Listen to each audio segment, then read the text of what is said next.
Welcome back to Unquiet You. Today, we are going to quickly talk about my one-on-one coaching. I get a lot of questions about one-on-one coaching actually looks like and if it would be a good fit for people. And so I just thought I would kind of break it down and talk about what we actually do in coaching and what it is and what it isn't. Most people will come to me. A lot of times people will say, like, if only I had more time, if only I had more motivation or willpower to change my life, then everything would fall into place, right? And so we're waiting for this miraculous time to change where instead of 24 hours a day, we have 36 hours a day, or we're waiting for someone to knock on our door and hand us the platter that serves the motivation that hope shows up. And what actually we need is a system, right? Like our entire lives need a system. And we need accountability. We need goal setting. Like we need to have someone who isn't going to tell you everything that you think is okay and it's good. And it's, the friend who's just going to listen to you and like lean in and fall into that trap of like excuses and feeling sorry for you. You need someone who's going to understand where you're at and work through the emotions with you, but also hold your feet to the fire and say, this is what you came here for. Like, what are we going to do to achieve that goal? So I am I'm very big on accountability. I tell people that from up front.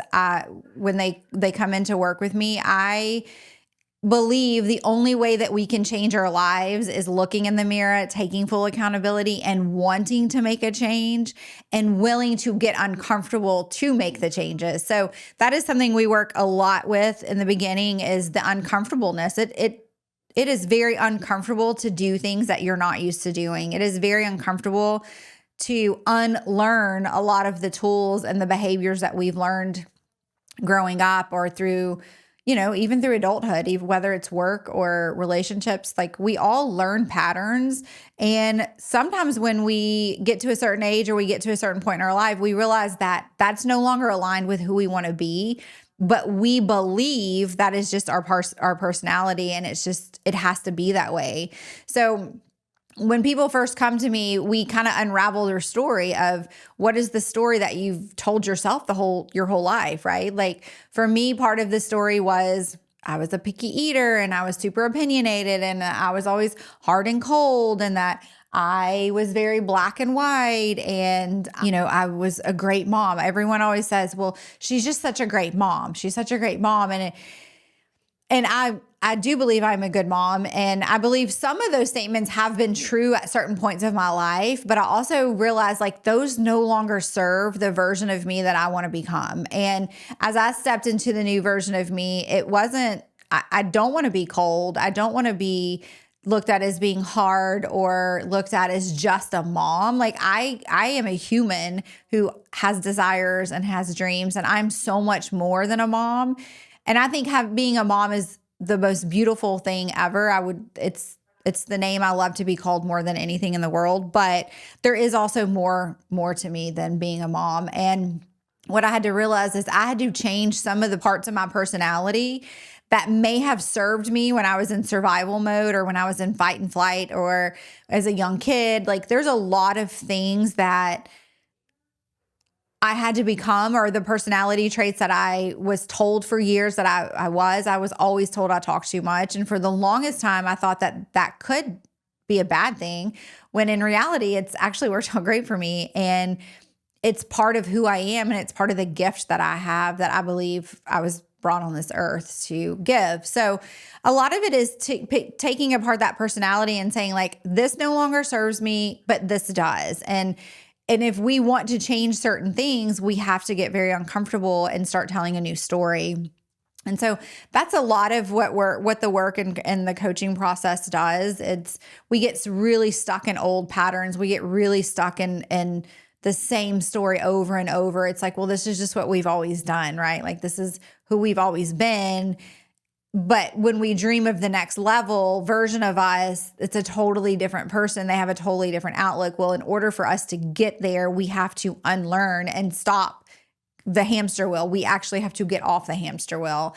And it's not always a super easy thing for people to do, but it's one of the biggest tools that we use in order to move forward and create the life that we truly desire.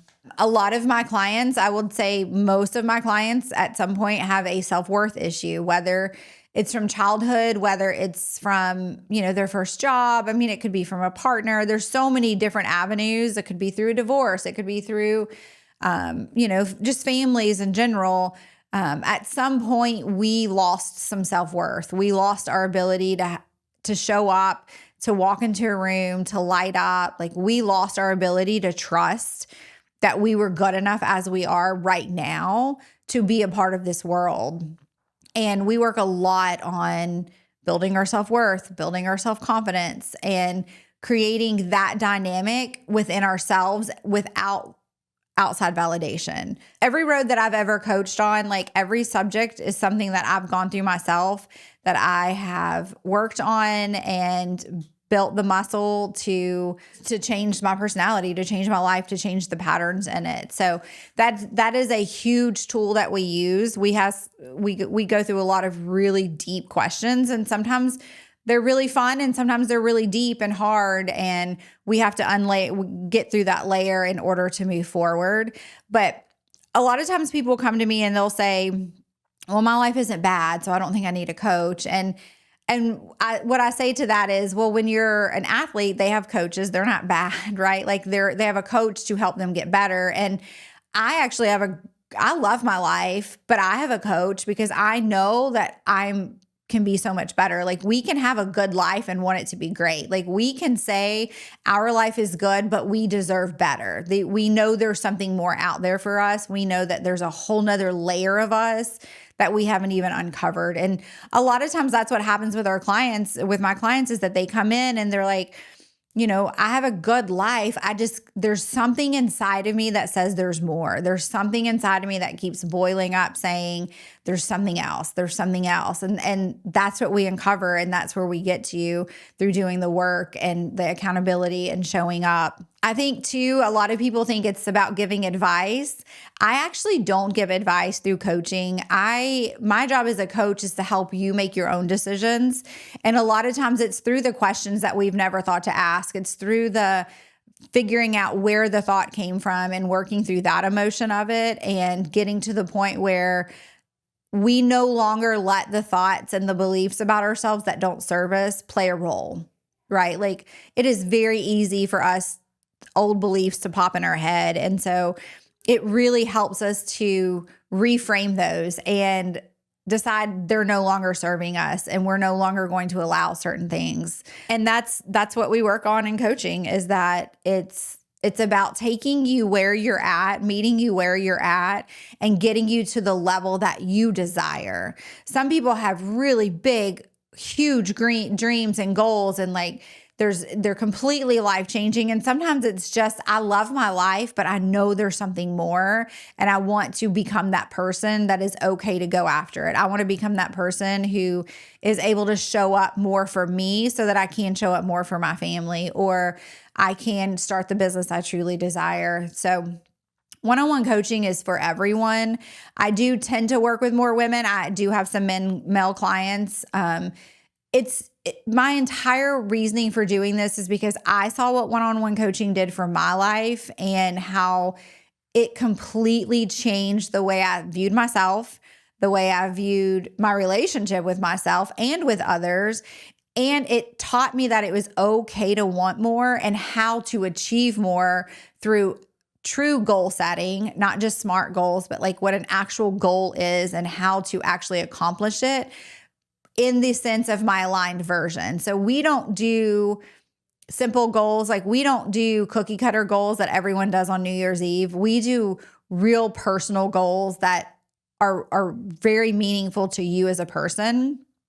I think one of the other biggest tools of having a coach is that coaches do not judge. Like, we do not judge your decisions, your choices, where you've been, what you've done. It is not our place to judge. I believe that everyone has a story and everyone's story has a meaning, and it's gotten us to where we are today. So it holds value to each and every one of us, whether someone else understands it or not. I also think a lot of times people in our circles like to judge our decisions, right? Like, because they know us at a different level, or they believe that they know us at a different level. And so they're judging normally based off safety, right? Like they want to keep you safe and they don't want to see you in pain and they don't want to see you sad. And so a lot of times people will say, well, my family judges me for this. And that's normally why. It's because a lot of times it's because they just love you so much. They don't want you to feel bad emotions. And that is something we work through in coaching, is that we break down all of these emotions and we learn how to hold that emotion, how to accept that emotion and move through it without trying to resist it. I always tell people, what you resist is going to persist. So if you keep pushing down the same feelings over and over and over, they're going to just keep showing up over and over and over in different arenas of your life until you learn to take that emotion, feel it, accept it, and then let it move through you, so that you can learn that that is the worst thing that could ever happen to you as an emotion. And when you know how to handle an emotion and how to live through it, you're able to push through and go into the uncomfortable things that are going to make the biggest difference in your life. If you have any questions about one-on-one coaching, feel free to send me a message. You can DM me through Instagram or Facebook, and I look forward to talking to you. Have a good day. Thanks for being here and for choosing to be a little louder, a little braver, and a whole lot more you. If this episode spoke to you, I'd love it if you subscribed, left a review, or shared it with someone who needs it. Until next time, keep tuning in to the fire inside. Stay unquiet.